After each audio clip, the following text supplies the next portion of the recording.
As escolas estão muito indicadas para um certo tipo de cérebro. Toda a minha infância tive a sorte de crescer num sítio onde eu brinquei na rua a minha infância toda. Em adolescente estive sempre com amigos. Hoje eu atendo adolescentes e, além deles não estarem com os amigos, eles estão envolvidos sempre com algum tipo de ecrã, nos jogos ou a ver qualquer coisa. É duplamente difícil. Porque não estão a nutrir-se de um lado e estão a desnutrir-se pelo outro. Estão a ganhar, obviamente, outro tipo de problemáticas no cérebro. Os PHDAs são todas pessoas altamente sensíveis, de alguma forma. Têm uma sensibilidade muito grande e essa sensibilidade, no fundo, cria uma maior desregulação no cérebro.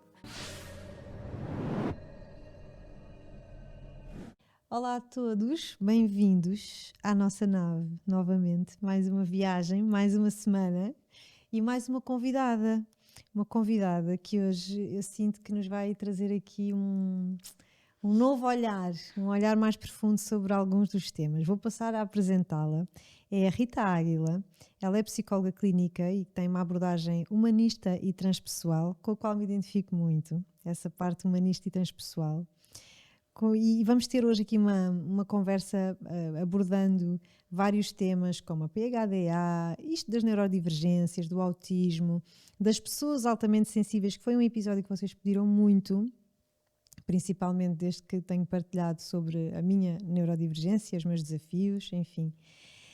Vamos falar sobre isto tudo, sobre a sobrecarga emocional e o impacto que este nosso mundo moderno tem no nosso cérebro, no nosso corpo e na nossa saúde emocional.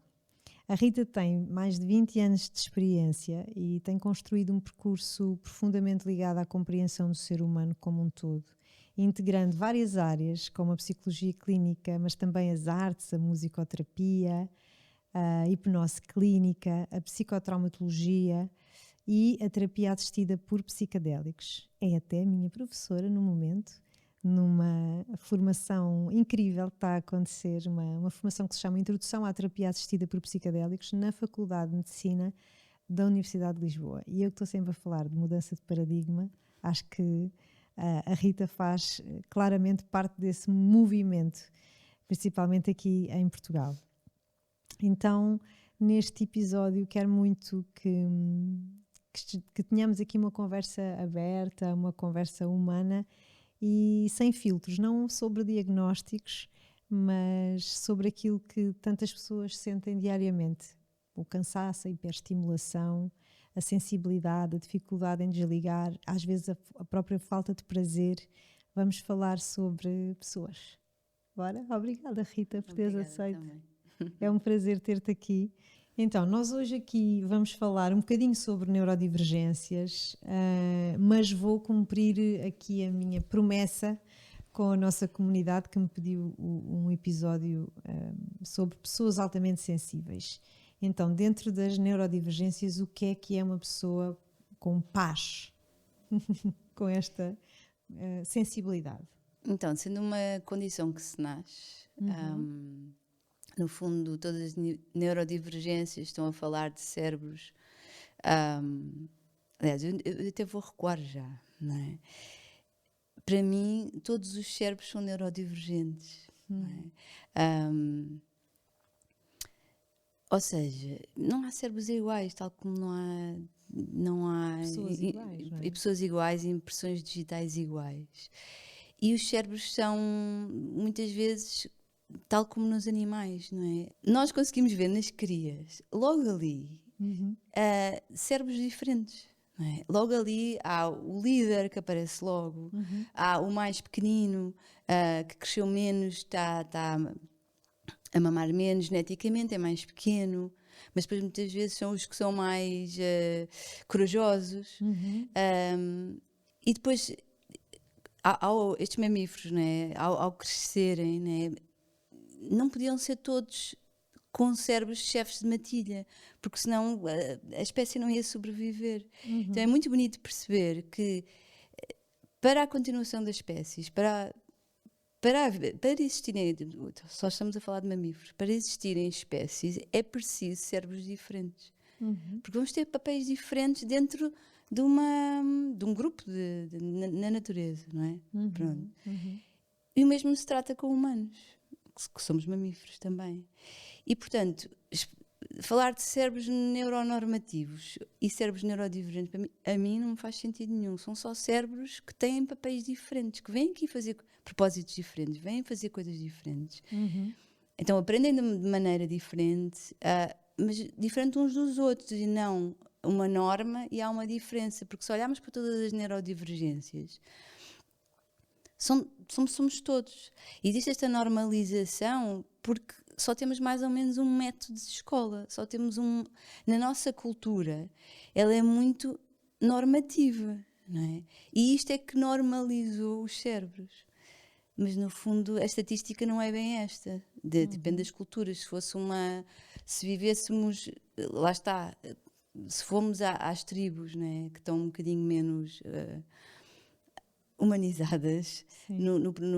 domesticadas, digamos assim, nesta humanização de sociedades capitalistas e Ocidentais. percebemos que as crianças vão nascendo e vão ocupando papéis diferentes dentro da tribo, daquilo que a tribo precisa. Não é? Precisa de uns líderes, precisa de uns curandeiros, precisa de pessoas que fazem os artefactos, precisam de pessoas que descobrem os aventureiros que vão descobrir novos locais de caça, de agricultura, lá está, descobrir novas formas de fazer comida. E por isso é que lá está, por isso é que eu não gosto muito de distinguir como se os neurodivergentes fossem uma mutação ou algo meio estragado que se tem que consertar ou têm que sobreviver a esta sociedade. Pronto, não sinto que funcione assim. Agora, claro, as escolas estão muito indicadas para um certo tipo de cérebro. Exato. E, portanto, quem tem boa memória, quem tem uma capacidade de ficar parado, e isso também não é a maioria, não é? Só que depois há muitos que ficam mais. Há cérebros que se formatam mais facilmente, outros menos. Outros não é tão fácil. Depois tem a ver com o contexto da casa, portanto, toda uma data de variáveis que vão interferir neste processo de crescimento. E as neurodivergências, que não são um problema, são só uma forma, passam a ser um problema porque a sociedade não está preparada para a diferença. Elas não são diferentes, a sociedade só está preparada para um certo tipo, não está preparada para todos os tipos, para a diversidade, exatamente, porque se as escolas tivessem, este cérebro funciona desta maneira, então vamos aprender, vamos ser avaliados de várias maneiras, a avaliação por testes, memória e reprodução, é para um tipo de cérebro que tem uma boa memória. Exato. A maior parte dos cérebros que têm mais tendência, que funcionam mais do lado direito, mais tendência para a intuição, para as artes, normalmente não estão tão desenvolvidos na memória, não é tão importante, porque estão na improvisação, não, estão na atenção, na criatividade. E, portanto, claro, esses não vão ter tanto sucesso em notas altas porque não vão memorizar tanto. Além de que memorizar matérias que não entendem para que é que servem, também é outra parte que faz desligar, lá está a motivação, a dopamina, e depois começam os PHDAs e tudo isso, não é? Estou a passar por isso agora. Aliás, passei por isso nos anos 2090, não é? Passei por isso na escola. Só que as minhas características de personalidade, a boazinha, não é? Adaptei-me não é? A isso e tornei-me a marrona, estás a ver? Eu era assim, porque para mim era muito importante fazer bem, tarará, mas nem todos os miúdos e todas as crianças são assim. Por exemplo, o meu filho mais velho, que está agora no 2º ano, tirou insuficiente agora a língua portuguesa porque não é o que ele mais... não é o que ele mais adora. E não é só questão de adorar, por exemplo, o meu cérebro eu era muito boa a matemática, eu entendia muito bem a É matemática. como o meu Francisco também. Pronto. O português sempre foi muito difícil para mim. É igual a eu. Ok? Yeah. Agora, pronto, ok, podia ter sido diagnosticada dislexia e tudo mais. Mas, outra vez, não, o meu cérebro, ele entende muito bem os números e a lógica. Ele não entende tão bem a lógica das línguas. Agora, eu não tenho um problema. Exato, exato. É só, claro, supostamente eu iria, toda a gente achava que eu iria tirar um curso com matemáticas e... Claro. E de certa forma, Pronto. entenderes a matemática destes. Agora, claro, ainda bem que ninguém me pôs seus nenhum rótulo, eu só tinha más notas a português e muito boas notas a matemática, e tinha muito prazer em estudar matemática, eu tinha mesmo gozo em descobrir a matemática. O português era um suplício para mim, e claro, mas eu entendia que tinha que o fazer, porque Claro. até tinha que falar bem, e ainda hoje não é mais fácil para mim. É muito interessante a tua perspectiva. Acho que precisávamos também desta perspectiva. E no outro dia, quando estávamos a falar, tu dizias que nos anos 90 não haviam, entre aspas, tantas pessoas com paz ou com outras neurodivergências, precisamente porque não havia esta... Não, havia, mas não estavam diagnosticados, não é? não estavam diagnosticadas e eu penso que de alguma forma elas se estavam a dar-se melhor, né? Como eu, né? Que cresci como uma pessoa altamente sensível, se fosse adolescente agora, eu estava cheio de problemas de ansiedade, e eu não os tive quando era adolescente, porque eu passava toda a minha infância, tive a sorte de crescer num sítio onde eu brinquei na rua a minha infância toda. Em adolescente estive sempre com amigos. Eu sou do tempo que só via RTP1, RTP2, portanto não era muito interessante a televisão. Então eu não tinha ecrãs, basicamente. Portanto, era no contacto humano. Isso fez com que eu tivesse desenvolvido aquilo que nós chamamos as skills sociais muito importantes para criar boas relações, ou seja, criei muitas famílias, além da minha, de amigos, e que isso hoje me dá o suporte e o amparo para superar, para viver, para todas as dificuldades que eu fui tendo ao longo da vida. Isso dá-me esse suporte. Sem esse suporte é muito difícil. E o que é que acontece? Hoje eu atendo adolescentes e, além deles não estarem com os amigos, não é, da mesma maneira, portanto, não estão lá fora, eles estão envolvidos sempre com algum tipo de ecrã, nos jogos, ou a ver qualquer coisa, ou no scrolling. Então, é duplamente difícil, porque não estão a nutrir-se de um lado e estão a desnutrir-se pelo outro, e estão a ganhar, obviamente, outro tipo de problemáticas no cérebro, não é? Por o facto de estarem sempre ligados aos ecrãs, independentemente de que parte é que eles estão ligados. E por isso, hoje em dia, ansiedade, não é? Arrebentou com as calas, depressões, porque exatamente eu vejo que as pessoas não estão a ter a vida que nós tivemos, né? Na minha geração, que nós tivemos, não tínhamos outra escolha. E ainda bem que não tínhamos, né? Agora, se eu tivesse esta escolha, ter um ecrã, que é tão fácil as pessoas poderem se esquivar, não é? Da vida. Completamente. Não é? Eu vejo a tentação, eu também a sinto, não é? Porque a mente nos diz que é muito importante, não é? Estarmos a ver aqueles vídeos, porque estamos a ver coisas muito importantes, não é? E então é muito fácil de repente passar 2 horas ali, assim, não é? Então eu percebo que isto é meio hipnótico. E todo aquele tempo que estamos ali e que não retemos também a informação, porque não retemos, porque é muita informação a ouvir ao mesmo tempo, os nossos cérebros, lá está, eles não estão preparados para esta vida, não é? Nós vivemos milhares de anos nas cavernas, não é? Portanto, todo o nosso sistema nervoso está preparado para aquele tipo de vida.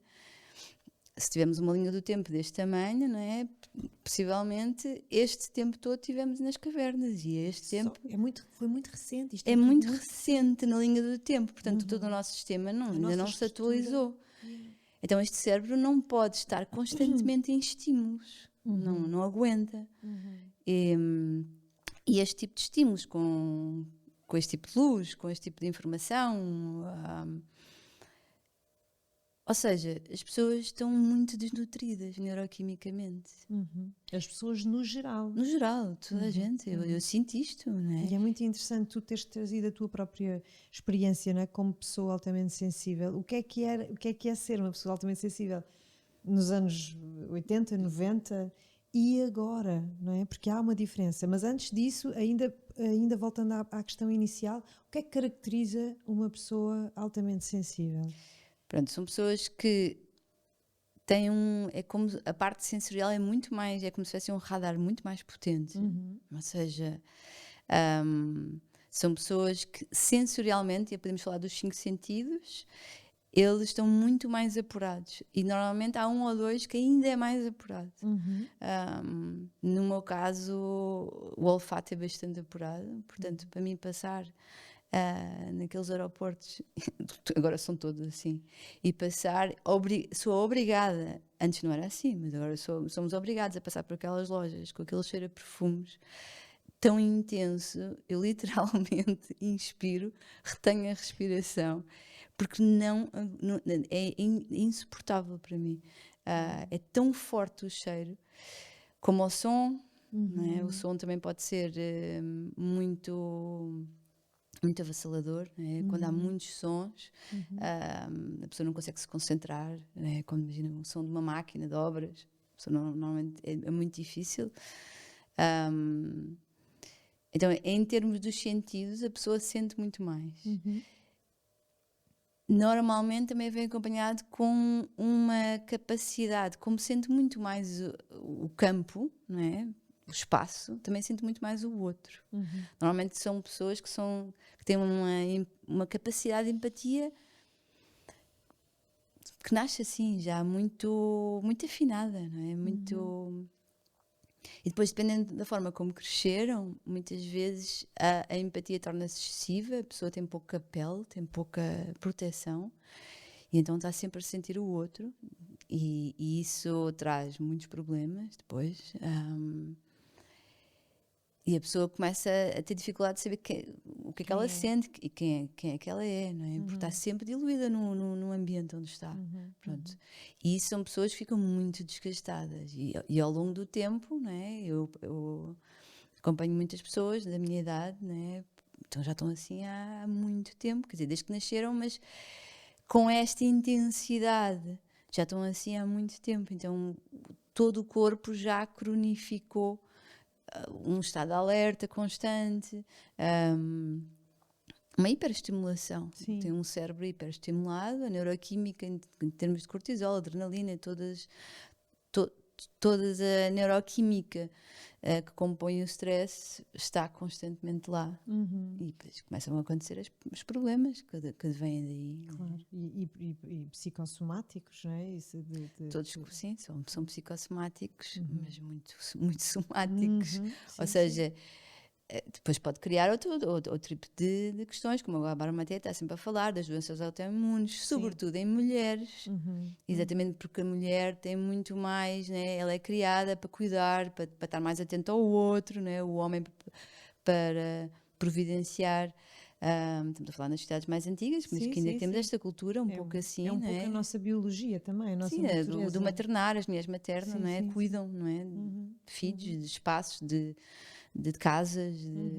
Então, este cuidar significa estar atento ao outro. E quando não temos pele, não é? Quando não temos isto que nos distingue do eu e do outro, é tudo muito confuso, o corpo fica muito confuso. Sim, Né? sim. Muito interessante o que tu estás a dizer, até falando em pele, porque eu já tinha estudado um pouco sobre isso e é interessante a questão dessa metáfora, porque os problemas que eu vou tendo são quase sempre na pele. As coisas que eu vou manifestando em determinados momentos da minha vida, normalmente é a minha pele, que é uma pele, lá os dermatologistas, uma pele altamente sensível e reativa. Claro. Então, e é interessante, não é? Porque de facto eu sei que tens esta visão, não é? não somos separados, não é? Portanto, estas nomenclaturas, quando eu as ouço, penso, pois, faz tanto sentido. Não é? É uma questão física, mas é uma questão interna. Primeiro que tudo, não é? E estavas a falar do cheiro, só me lembrava do meu filho. O meu filho nós entramos em casa, ele já está a dizer, pai, cheiras mal. Pai, cheiras mal dos pés. Tipo, ele entrou em casa, estás a ver? E esta sensibilidade também é uma sensibilidade emocional, certo? É uma sensibilidade emocional. Exatamente por causa de também não haver estas fronteiras. E quando não conseguimos distinguir o nosso sentir do sentir do outro, acabamos por não conseguir criar as habilidades de autorregulação,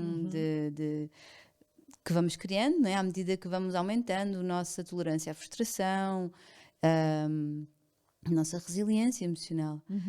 Quando não se faz este processo, né? E como no Jung falamos, né? Em adultos, do processo de individuação, né? Não nos separamos do outro, não queremos a nossa completude como ser humano, exatamente porque não temos estas fronteiras bem separadas do outro. É tudo uma grande confusão. Sim, e acabas por sentir demasiado e até acabas por sentir demasiado o outro. Né? Eu não sei, da última vez que falámos, não sei se tinha partilhado contigo que a minha mudança para os grupos teve a ver muito com isso. Nos primeiros anos, quando terminei psicologia e comecei a dar consultas de 1 para 1, fiquei muito desorganizada e não entendia a minha própria desorganização. E depois percebi que tinha a ver com a minha sensibilidade, não é? Porque eu chegava ao final do dia e trazia todas aquelas histórias comigo. Eu chorava por causa das pessoas, pensava imenso. Não é? Isto ao longo de 1, 2, 3, 4 anos foi too much.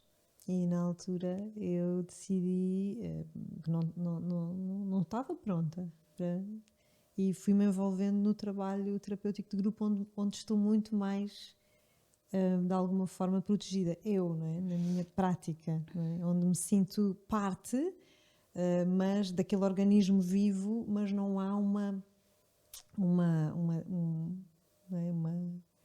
empatia tão profunda, não é? do que no 1 para 1, desgastava-me imenso. É, porque de alguma forma tens que olhar para o todo, não é? Não podes focar só numa pessoa, tens que olhar para o todo, vais ver as dinâmicas. Também pode ser bastante desafiante, porque são muitas dinâmicas a acontecer ao mesmo tempo. Mas de alguma forma tu tens que te distanciar, né, um pouco para poder olhar para o todo, e esse distanciamento já te vai dar alguma proteção. Te vai dar isso. Para algumas pessoas funciona muito bem. Sim. Para mim foi exatamente o que funcionou.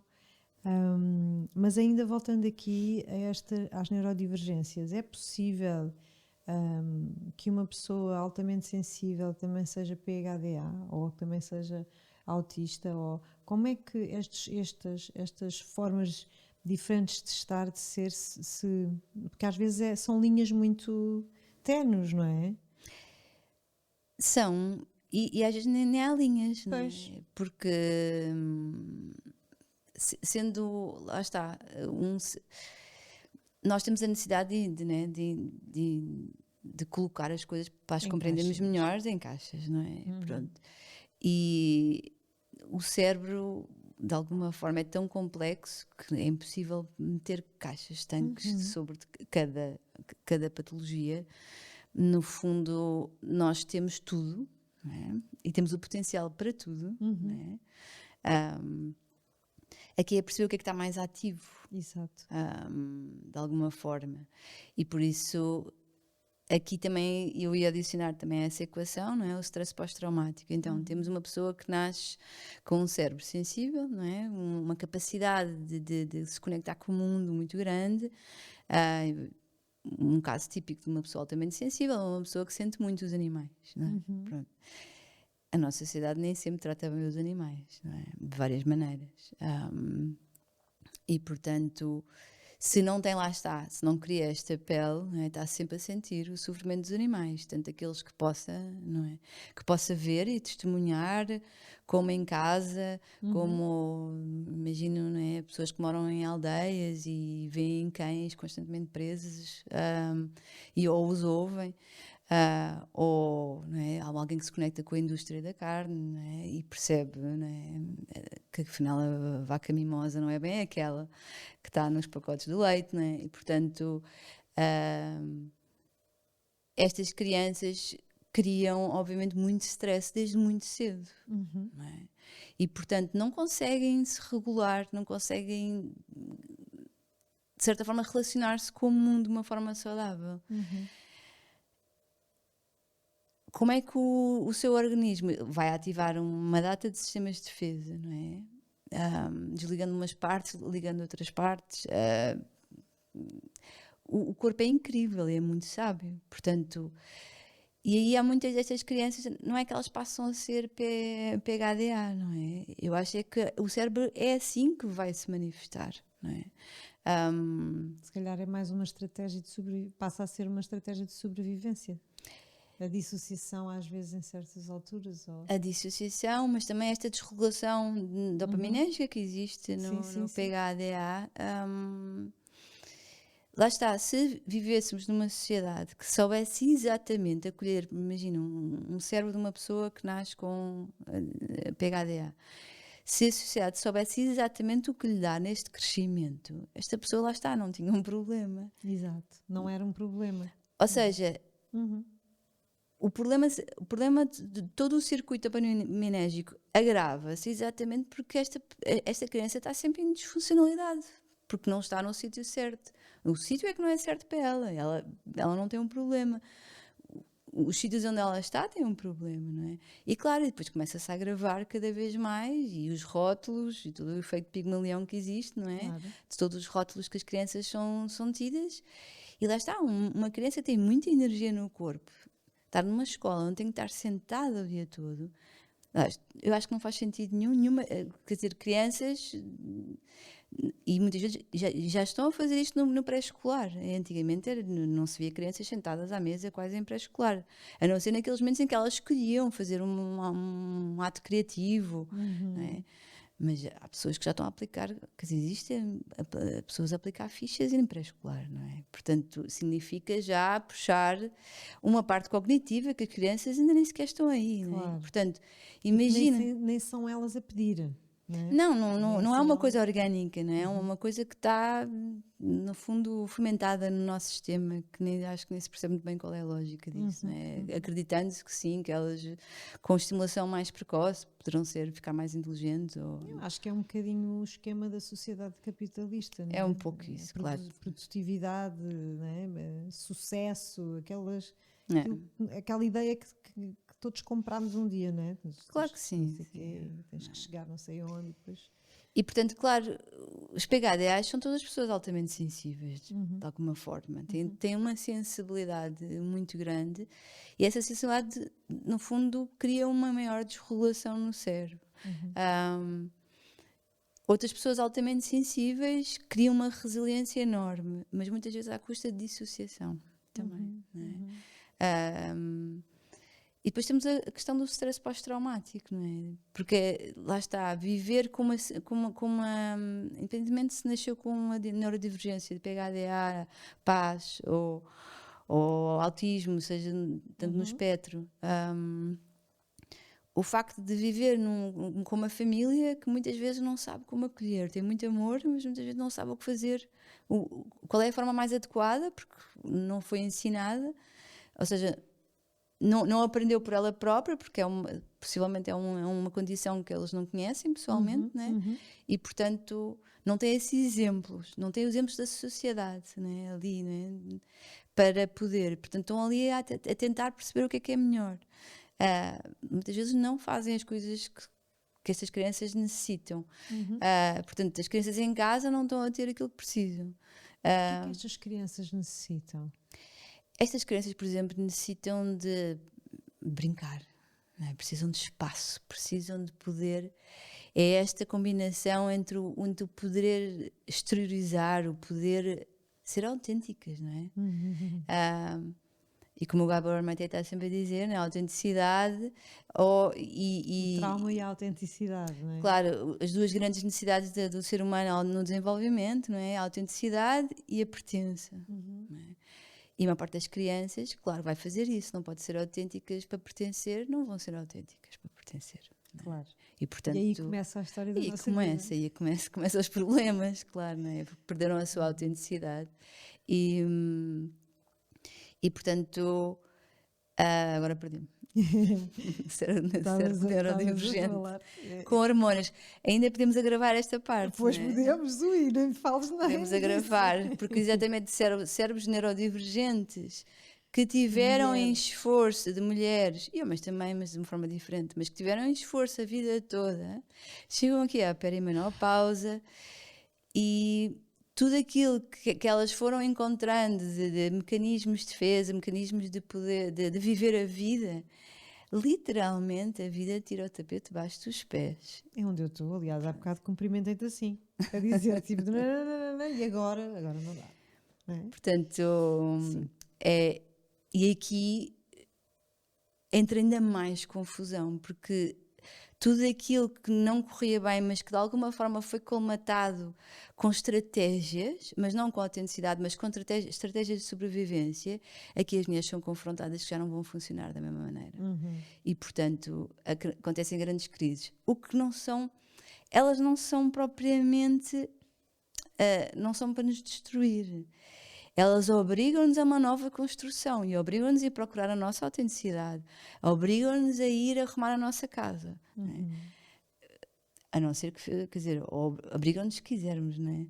Senão, depois há o caminho. É um convite, é um grande convite. É um grande convite, porque senão a pessoa tem que encontrar outros métodos de poder sobreviver, não é? Porque as hormonas elas são mesmo muito. Elas regulam tudo o que está aqui dentro, não é? Tudo. E eu estou aí, é aí que estamos, eu e muitas outras mulheres. Sim. É aí que estamos. E aliás, até fui fazer aqueles exames todos, os hormônios, está tudo ótimo nos exames. Mas a médica já me disse: isto não quer dizer nada, o que interessa é como é que você se sente. E as estratégias que antes funcionavam e agora já não funcionam. Por exemplo, eu antes gravava 5 podcasts num dia, nem há muito tempo atrás, portanto eu estou há 2 anos e meio sem gravar. Comecei agora. Eu agora não consigo gravar mais do que 2 podcasts. Se gravar 3, eu já fico ligada à máquina. Ou seja, e aquela frase que às vezes surge nestas alturas, que eu não me reconheço. Porque eu já não consigo ser a mesma pessoa. Na verdade já não sou. Ou já não consigo usar as mesmas estratégias. Já não tenho aquele calo, parece que se derreteu. E agora é reaprender. Não é? E é tomar. E outra coisa também muito interessante, porque eu só fui buscar o meu papel do meu diagnóstico em adulta. Embora eu sempre soubesse, enfim, de alguma forma, até porque fazia testes com outras pessoas. Mas aconteceu porque também estava aqui no caminho de ajudar o meu filho, mas isto para te dizer que agora eu sinto muito mais tudo o que eu sou, os meus desafios, não é? Do meu cérebro, da forma como vejo as coisas, a forma como não aguento já estar em determinados lugares, em determinados ambientes, levou-me a um espaço de maturidade também, de dizer não com uma certeza do género, eu vou-me destruir se eu disser que sim, estás a perceber? E antes, naquela coisa, não é? De estavas a falar da adaptação, de cabermos, de sermos aceitos, de sermos pertencentes, isto era muito mais fácil. Não pagava uma fatura tão alta, digamos assim. E é isso que tu estás a tentar dizer-nos aqui com isto das coisas que mudam com as hormonas? É isso, mas, ou seja, mas aqui referiste uma coisa que eu também estou a sentir muito, que é, de alguma forma as pessoas estão a precisar de aprender estratégias, Exatamente porque não estamos na mesma sociedade, não é? Exatamente porque nos nossos tempos livres não estamos na rua a brincar, ou eu não sei o que é que os adultos faziam nos anos 80, não era, não é? Exato. Mas, Olha, faziam muito festas eu lembro-me dos meus pais darem imensas festas em casa, receberem amigos em casa, e eu estava sempre no meio disso. por exemplo, não é? Ou seja, muito mais Não social, é? muito Muito mais mais social, convívio, pessoas. mas de certeza, não é, que liam mais, ou seja, faziam tudo mais coisas, não havia telefones, portanto não estavam agarradas, não é? E portanto, o que eu sinto é, e sobretudo nestas gerações mais novas que eu estou a apanhar, dos 30 e poucos, 20 e muitos, né, que já cresceram com a presença de um smartphone, o que eu sinto é que estas pessoas têm um grau de tolerância aos estímulos muito menor. Ok. Pronto. Ou seja, comparando entre uma pessoa como eu, que cresceu na cidade que cresceu, e uma pessoa, exatamente, se pudéssemos, muito parecida com a minha neurodivergência, não é? Neste momento, se quiséssemos equiparar como é que eu era aos 30 e uma pessoa como é agora aos 30, o grau de tolerância, de frustração e de resiliência é muito menor, mas muito menor. Então, o que é que estamos a encontrar? Isto está a ser um problema social e está a ser um problema muito individual também, que é como as pessoas têm um grau muito menor de tolerância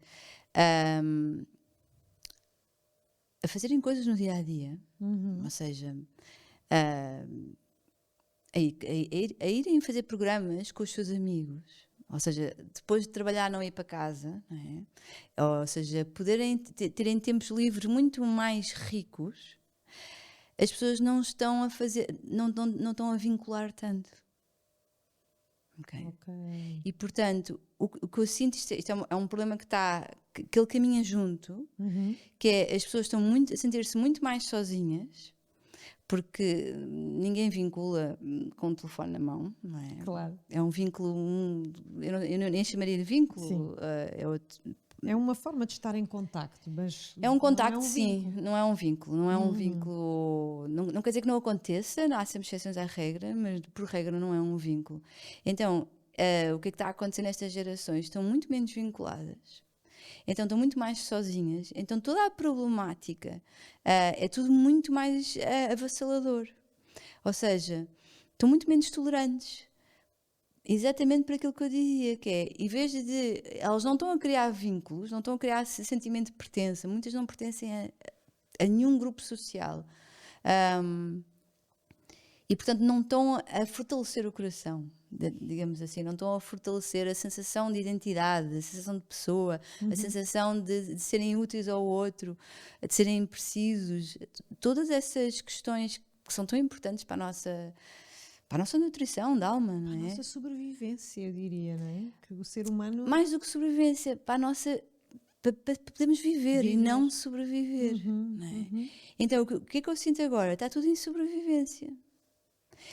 E eu muitas vezes pergunto aos meus pacientes, trabalha um trabalho, imagina, qualquer, faz um trabalho que já por si muitas pessoas em teletrabalho, dia todo no computador. Ok, então o que é que faz quando acaba o trabalho? Quê? Vai fazer desporto? Não. Come bem? Não. Veste o pijama, faz o jantar e siga. Eu dou uma data de hipóteses de nutrição. Há pessoas que não fazem absolutamente nada de nutrição no seu dia a dia. E depois dizem, ok, estou muito exausta, estou muito cansada, tenho pouca tolerância. Mas também não há milagres. Não é? A pessoa não se está a nutrir. O corpo está cada vez a ficar mais frágil. E por isso é que muitas pessoas eu sinto que estão a aguentar cada vez menos. Não é que os estímulos estão maiores. Eles estão grandes, mas já estão grandes há algum tempo. Elas estão a aguentar cada vez menos. Porque estão mais isoladas.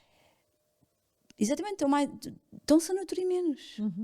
E o que é nutrição para o corpo? Para estes corpos todos estão aqui, né? O corpo emocional, o corpo social, o corpo mais transpessoal, tudo isso, não é? É conexão. Não é? Conexão com algo, connosco próprios, com o nosso, a parte que não se explica, podemos dar vários nomes, conexão com a natureza, com os animais, com as outras pessoas, com projetos, com hobbies, com a hobbies. arte. Tu trabalhas com arte e trazes a arte também para o campo terapêutico. O que é que tu, observas qual é o impacto, não é? Porque eu não consigo dissociar o ser humano da arte. Acho que a arte... Por exemplo, com a música, não é? Ou seja, uma pessoa que não reage à música, há ali qualquer coisa que está, é uma porta que fechou, não é? Há ali uma porta que fechou quando o corpo não reage, não é? Mas mais do que isso, ok, até podemos ouvir música e dar-nos gozo e é bom, ok, estamos nesta relação mais passiva, ou seja, estamos só a escutar música. Agora, no caso da música, nós podemos ter uma relação mais ativa, que é, ok, vamos mexer o corpo, não é? Ou vamos estar num ato criativo de algo mais através da música. Sei lá, uma pessoa que está a pintar com música, com certeza que aquela pintura vai ser diferente consoante a música que está a ouvir, não é? Aparecem muitas pessoas que não dançam, não é? Porque lá está, na sociedade a dança muitas vezes é um pouco uma performance, não é? Então, não, quer dizer, eu não sei dançar. Ok, não sabe dançar, quer dizer, não sabe fazer uma performance, ok? Mas o corpo sabe dançar, né? A pessoa está desligada dessa parte. Então, claro, um corpo que não dança Não é? Que não, o não está movimento... nutrido, não está nutrido, não é? Um corpo precisa de expressar, não é? Uma criança que não corre, que não se expressa, e que, graças a Deus elas têm, quer dizer, até sermos formatados, não é? De alguma maneira, ou sermos desligados, ou sermos dissociados, o corpo dança naturalmente, o corpo mexe-se, o corpo move-se, não é? Ele precisa disto, não é? Isto é nutridor para o corpo. E portanto, quando eu pergunto, dança, e a pessoa não dança, não é? Então, logo ali, há uma parte do corpo que está muito desnutrida. E que está, se calhar, dissociada, não é? Pode estar dissociada, pode estar mesmo desnutrida. E depois o corpo, não é? Um corpo a dançar tem que estar em parasimpático, não é? Esta parte do sistema nervoso que está a desfrutar da relação. É a parte que o sistema nervoso está mais... não está em alerta, portanto não precisa de estar preocupado com nada, pode só estar a desfrutar lá está, de uma refeição, de um vínculo, de um contacto, de uma conexão. E portanto, um corpo a dançar e desfrutar, né? Ele tem que estar em parasimpático. Portanto, a pessoa, quando dança e desfruta, né? Há toda uma data de nutrição que está ali a acontecer em vários níveis.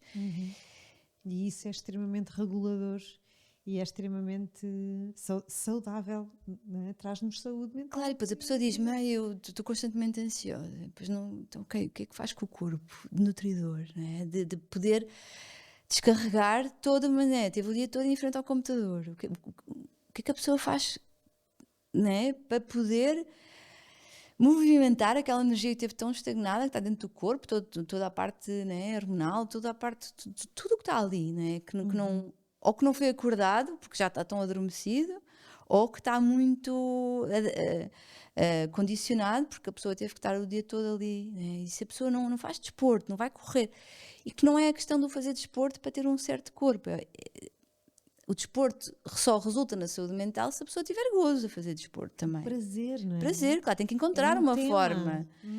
E o desporto pode ser muita coisa, tem que mexer o corpo, tem que dar gozo, tem que ter essa sensação, não é? E sempre que estamos neste desfrute, neuroquimicamente, ok, serotonina para cima, dopamina para cima e outros neurotransmissores muito interessantes, muito importantes. E o que eu vejo, que mais vejo é pessoas que estão completamente em baixo. E depois, quer dizer, não se faz omeletes sem ovos, não é? Claro, e é muito interessante tu teres trazido essa perspectiva. Nós começámos a falar das neurodivergências, mas nós estamos a falar de todas as pessoas na realidade. Todas as pessoas. Todas as pessoas, no geral, estão muito aí, nesse espaço. E por isso é que quando as pessoas me procuram para... à procura de um diagnóstico, ok, eu quero marcar uma consulta para perceber se são pessoas altamente sensíveis. Muitas vezes o que eu esclareço para mim não é muito importante, não é? Perceber se a pessoa nasceu altamente sensível, com que tipo de neurodivergência, que tipo de cérebro, não é? O que mais importante é o que é que estão a fazer, como é que vivem a sua vida e como é que querem viver a vida, não é? Como é que elas se relacionam com o mundo. Se estão em modo de sobrevivência, ok, então vamos aprender a viver. Vamos todo. E, portanto, ficar à procura de diagnósticos ou ficar à procura dos porquês lá para trás. Ok, já sabemos que... toda a gente já sabe, não é? Por isso é que eu gostei muito do livro do Gabor Maté, do mito do normal, não é? Acho que já todos sabemos que essa sociedade não está feita à luz do que é a organicidade do ser humano e do que o corpo humano precisa. Acho que todos já sabemos isto. Ok, agora então o que é que fazemos com esta informação? Exato. Como é que vamos viver? No fundo é como é que voltamos outra vez a encontrar essa casa interna, essa autenticidade. Exatamente. Essa autenticidade e a potencialidade do corpo, não é? Um corpo feliz, não é? É um corpo que tem energia, não é? Tem energia, gosta de se mexer. Quando menos mexemos, menos temos vontade de mexer. O que é certo é que quando começamos a mexer mais vontade temos de mexer. Então, isto é para toda a gente. Quem está parado, quem não está a nutrir o corpo, seja lá está, e tem que ser nutrido todas as camadas, não basta nutrir uma parte, não é? Por isso é que nem todas as pessoas que estão no ginásio estão com uma boa saúde mental, não é? Claro. Não basta ir ao ginásio, não é? Portanto, é mesmo importante nutrir todas as nossas partes. E portanto, se eu tenho uma queixa, não é? Se eu tenho uma queixa, eu sinto que há qualquer coisa que não está a funcionar muito bem no meu corpo, né? Seja estou a sentir com menos energia, ok, então eu vou investigar o que é que não está, o que é que não está alinhado, o que é que não está a funcionar bem, não é? No meu caso, quando eu senti isto agora há pouco tempo, as minhas hormonas obviamente não estavam de todo, tive uma queda muito grande hormonal e que, lá está, não me reconhecia, né? Toda sem energia, tive uma queda e ainda tenho de ferritina, que é uma parte muito importante da nossa energia. Ok, então vamos lá cuidar disso, né? Vamos encontrar as soluções, ok, o que é que eu tenho que fazer para fazer e encontrar. Portanto, no fundo, que o mal-estar seja a força motivadora para as pessoas irem procurar as soluções. No fundo, que o mal-estar seja só o sinal de que é preciso voltar ao centro, não é? Que eu vejo muito assim, às vezes, não é? Que quando as coisas não estão a funcionar, alguma coisa me desviou do centro, não é? Procurar esse centro é esse bem-estar, tipo, será que me estou a mexer? Será que estou a cuidar de mim? Será que estou a dar-me o silêncio que eu preciso, não é? Eu acredito que estas, mais pessoas neurodivergentes ou com uma sensibilidade maior precisem, cada uma delas também, porque mesmo dentro das neurodivergências, às tantas estou aqui a falar contigo e já nem me apetece falar de neurodivergências, porque no fundo quem é que tu és, o que é que tu precisas para te respeitar? Quais são as tuas verdadeiras necessidades? Quais são as tuas verdadeiras necessidades? Não é um bocado isto? Porque lá está, neste momento não são só as pessoas altamente sensíveis que estão em esforço. Neste momento, como a sociedade está montada, neste momento, entre a alta sensibilidade, os PHDAs, os stress pós-traumáticos e as pessoas que deixaram de se nutrir, que possivelmente... Estamos todos no mesmo barco. Estamos todos no mesmo barco. Neste momento estamos todos. E, portanto... Eu atendo muitas pessoas que não são pessoas altamente sensíveis, mas que estão com problemas de dopamina. Também não são PHDAs, mas que o seu cérebro não está a funcionar bem. Não é? Agora, é claro, há uma linguagem muito específica dentro da neurodivergência, não é? Há uma linguagem muito específica, por isso é que pessoas procuram... Ou seja, há uma certa empatia, há um certo entendimento que às vezes nem precisa de palavras, às vezes é só com um olhar, não é?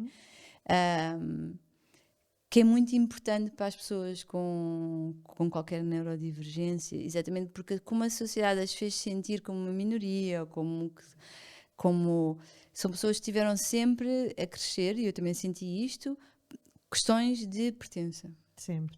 né? São pessoas que sempre se sentiram diferentes. Uhum.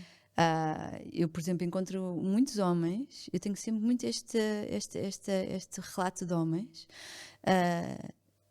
que quando eram adolescentes, homens, por exemplo, da minha geração, Uhum. e de agora, mas agora até de certa forma há mais informação, ou mesmo o masculino está um pouco, o que é aceito no masculino está um pouco diferente, está um pouco mais acolhedor Sim. de vários tipos de masculino. Mas eu lembro-me dos meus amigos, né, amigos rapazes, homens, que e normalmente são sempre rapazes que têm muitas amigas, né? Sim. E que eram sempre, muitas vezes, no fundo, não eram aceitos por outros rapazes, porque eles tinham uma sensibilidade maior, aquilo que era dito como ser masculino, ser rapazes, Não encaixava. não encaixava, era um sofrimento para eles, porque tinham que fingir de alguma maneira para pertencerem e não serem excluídos, ou não serem chamados de alguns nomes. E isso era um sofrimento muito grande para eles. Né? E, portanto,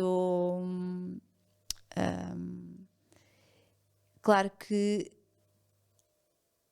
as pessoas altamente sensíveis, mesmo na adolescência, eu tinha muitos amigos que também eram altamente sensíveis e tive muitos amigos mesmo, porque havia uma certa.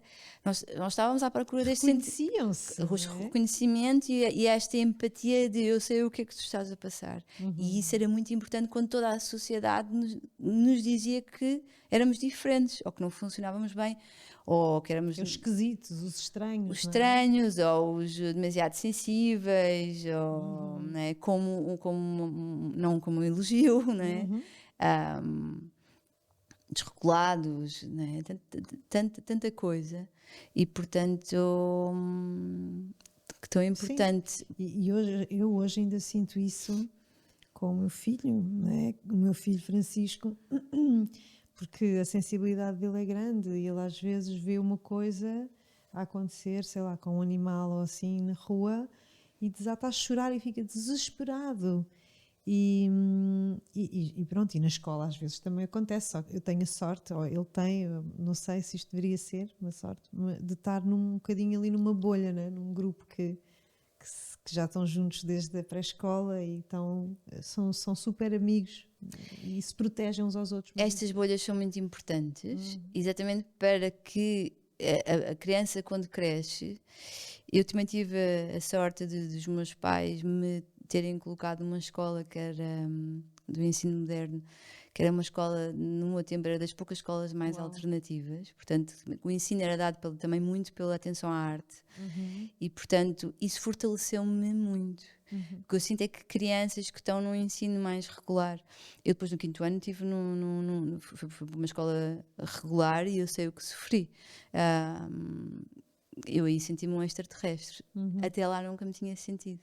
Porque eu estava numa escola exatamente que apoiava a diversidade, no fundo. apoiava, e lá está, e baseava-se, né, na diversidade como forma de aprendizagem. Portanto, foi tudo muito fácil. Nunca percebi que sequer essa mudança o que é que foi para ti, ainda te lembras? Claro que sim. O que é que foi para ti o mais impactante?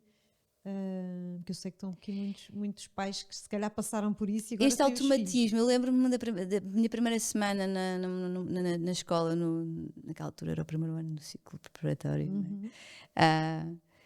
E eu lembro-me, depois acho que de um dia, eu lembro-me da sensação de sai de uma aula, entra noutra aula, sai de outra aula, entra noutra aula, passar o dia a entrar e a sair de aulas, sentar numa mesa, debitar em matéria, ir para o intervalo, ir para outra. E de repente senti-me quase uma fábrica.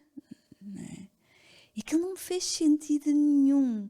Eu estive em sala de aula do 1º ao 4º ano, mas não tinha nada desta dinâmica, nada. E portanto era uma coisa fluida, era uma coisa muito fluida. E esta coisa, ok, agora 50 minutos de matemática, português, tudo isto, eu senti tipo, o que é que se passa? eu não entendo isto. Eu não entendo esta lógica. E ainda há miúdos que tu recebes, se calhar, em consulta, que têm essa mesma sensação hoje? Ou achas que já está tudo muito formatado e não há... Ou seja, sofrem, mas já não trazem isso para fora? Esta sensação eu tive porque eu não porque tinhas a comparação. Porque eu tinha a comparação, não é? E claro, agora, o que é que aconteceu? O facto de eu ter estado... Eu já cheguei aos 10 anos já com muita resiliência e já com muita força.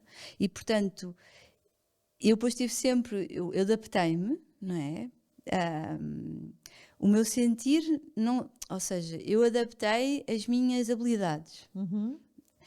O meu sentir, sempre senti que aquilo não fazia sentido nenhum. Ok. Ou seja, não adaptei a minha mente, mas ok, para fazer isto, ok, também. Então é para estudar, é para ver. Então fui fazendo os mínimos que era para fazer, só para. E depois aquelas disciplinas que eu gostava, não é? As outras fazia. Pronto, fazia porque queria passar o ano. Claro. Nem pensar de chumbar e ter que levar com aquilo mais um ano, não é? Pronto. Portanto, eu fazia, eu cumpria, mas eu percebo que se eu tivesse tido isto desde os 6, 7 anos, eu não sei que habilidades é que eu não tinha adquirido e como é que o meu cérebro, que já estava a ficar formatado tão cedo, não é? Por isso é que eu vejo, não é, crianças já com muito poucos recursos. Não é? Elas não têm. Em crianças, porque eles não têm os espaços para ganhar esses recursos, para desenvolver os recursos. E que espaços poderiam ser esses? Lá está, as escolas que acolham vários tipos de aprendizagem, não é?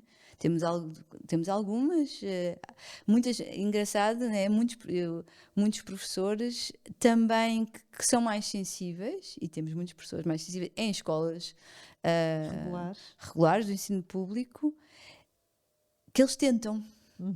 Eles tentam. Eu ouço tantos relatos de professores que tentam fazer diferente, mas claro, dentro de um sistema é muito difícil e muitos professores, lá está, eu tenho muitas pessoas em clínica, por exemplo, muitos professores, muitos enfermeiros, que são pessoas que de alguma forma são sensíveis e que tentaram nestes locais ser diferentes, mas que depois de algum tempo precisam de ajuda. Claro. Porque estão esgotados. Estão esgotados porque é uma luta interna entre o ter que cumprir programas, ter que fazer daquela maneira e olhar para, sei lá, professores e olhar para aqueles miúdos e perceber eles são... Eu tenho muito mais para dar do que isto. Né? Eu tinha muito mais para fazer com eles. Opa, e às vezes é tão frustrante. Eu também eu ensino sobre círculos, né? Fazer círculos de autoconhecimento, literacia emocional, meditação, respiração. E eu recebo também muitos professores que depois saem destas formações e pensam, pá, eu preciso de adaptar isto e levar isto para os meus alunos. E pá, isto é consecutivamente. Montam projetos e nós vemos o projeto em conjunto e isso é incrível. Às vezes é projetos para alunos, às vezes é projetos para os próprios professores, para levarem outras ferramentas, estás a ver? E começam com entusiasmo, tipo, vamos mudar um pouco o sistema, e é exatamente o que tu estás a falar. Passado um ano, pá, Inês, eu tive de desistir. Que é uma resistência. Não há dopamina que resista, porque não é só o sistema. Os próprios alunos que lá estão também já não estão com essa motivação, porque né, muito este ensino, uma das coisas, este ensino passivo, não é, onde sentamos à mesa e ouvimos o professor, não é? E não é não é algo... Nós, para poder produzir dopamina, serotonina, nós temos que ser seres ativos, não é? A música é maravilhosa, mas dançar é outro patamar. Dançá-la ou fazer algo com ela é outro patamar, não é? E, portanto,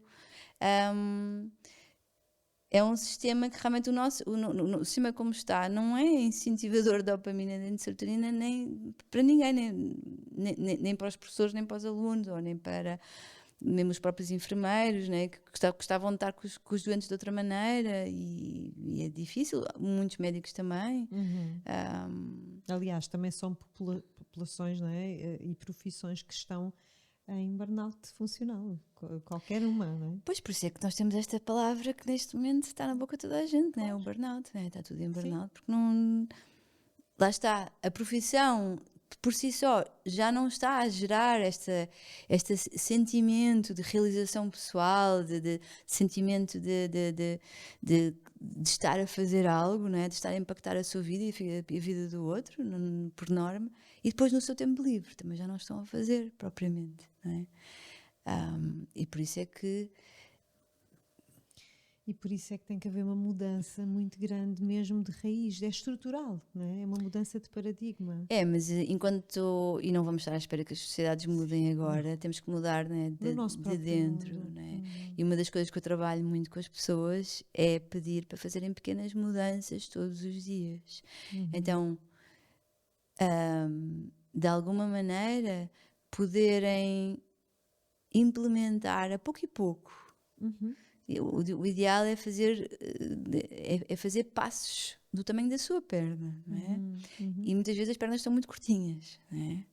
Até começarem a poder dar passos maiores. Então é pegarem, nem que seja 5, 10 minutos, vão fazer qualquer coisa com arte, vão fazer qualquer coisa meditativa, não têm que pegar e meditar. Pegam e vão tecer, né? A arte de tecer, crochê, qualquer coisa, é uma arte meditativa, né? Qualquer coisa com as mãos, né? De fazer, é uma arte meditativa. E, portanto, 5 minutos, ou caminhar 5 minutos, e à medida que o corpo vai começando a pensar, isto sabe bem, começa a saber bem, o corpo vai pedir mais. Então, quanto menos tempo estão naquelas atividades muito de escapismo, não é? Ou de anestesia, não é? Com ecrãs ou com outras coisas, com outros comportamentos aditivos ou isso tudo. Então é muito... E começar a equilibrar o prato da balança, não é?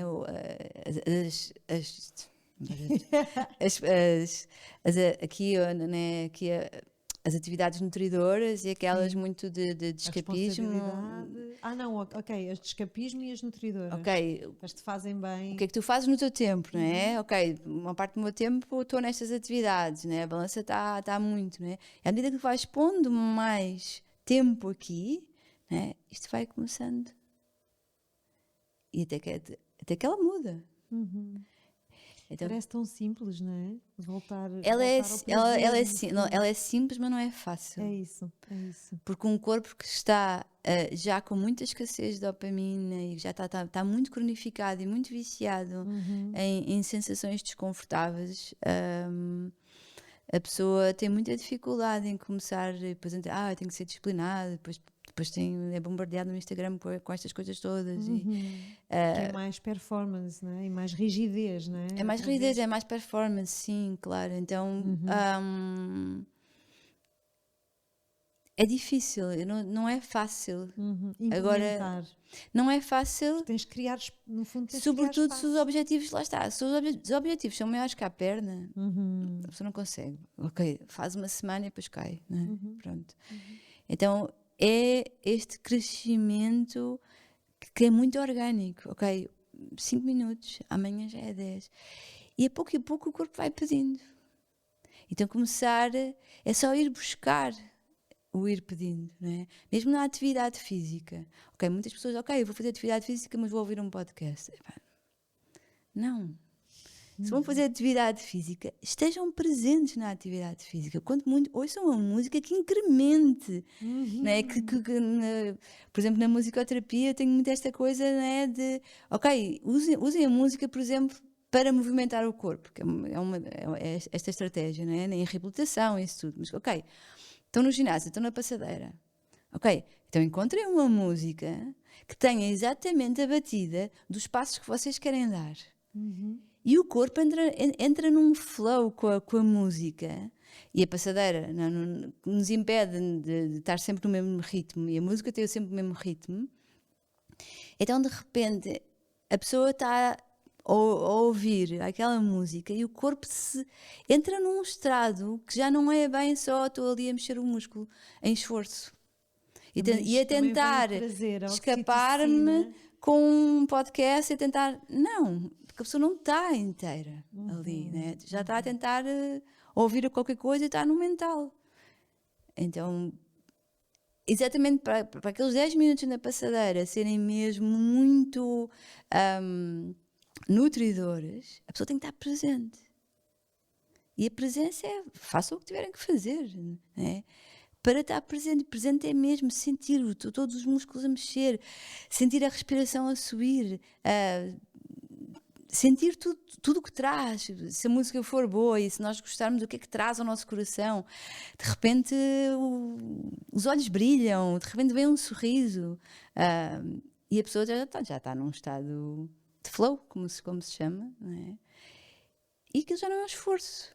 Então 5 minutos da pessoa encontrar esse estado, não é? Seja a fazer o que for, mas se entrar neste estado, 5 minutos por dia, a neuroquímica começa a mudar. Tu és incrível. És incrível, Rita, a sério. Eu juro, eu pensava que íamos falar de uma coisa e a volta incrível que isto deu. Eu acho que nos trouxeste hoje aqui uma luz ao fundo do túnel.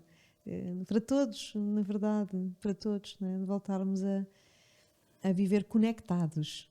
Né? Conectados. Eu acho que essa é que é a grande epidemia. É a grande epidemia, desconexão. a desconexão. Rita, obrigada. És maravilhosa. Estou mesmo feliz com este episódio e outros que eu te vou desafiar a gravarmos. Temos que falar sobre outras coisas.